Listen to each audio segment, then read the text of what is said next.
नमस्कार भक्त हो.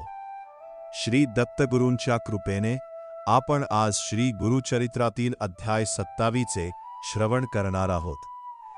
या अध्यायात गुरुभक्तीचे सामर्थ्य, श्रद्धेची ताकद आणि गुरुकृपेने अशक्य गोष्टही कशी शक्य होते याचे सुंदर वर्णन आहे. ही कथा शेवटपर्यंत नक्की ऐका, कारण आजचा अध्याय आपल्या जीवनाला नवी दिशा देणारा आहे. या अध्यायात एका ब्राह्मणाच्या जीवनातील संकटाचे वर्णन येते. तो अत्यंत धर्मनिष्ठ व गुरुभक्त असतो, परंतु अनेक अडचणींमुळे तो दुःखी असतो. त्याची श्रद्धा मात्र गुरुच्या चरणांवर अढळ असते. तो श्री गुरूंची मनोभावे सेवा व स्मरण करीत राहतो. त्याच्या भक्तीने प्रसन्न होऊन श्री गुरु त्याच्यावर कृपा करतात. गुरुकृपेने त्याचे संकट दूर होते आणि त्याला सुख, समाधान व आध्यात्मिक उन्नती प्राप्त होते. या कथेतून हे स्पष्ट होते की संकट कितीही मोठे असले तरी गुरुवरील विश्वास ढळू देऊ नये.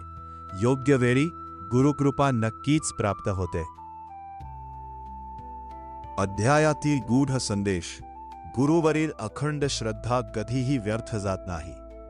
संकटेही आपल्या श्रद्धेची परीक्षा असतात.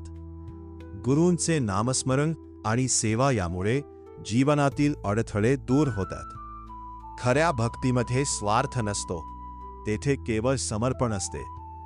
YouTube video ending.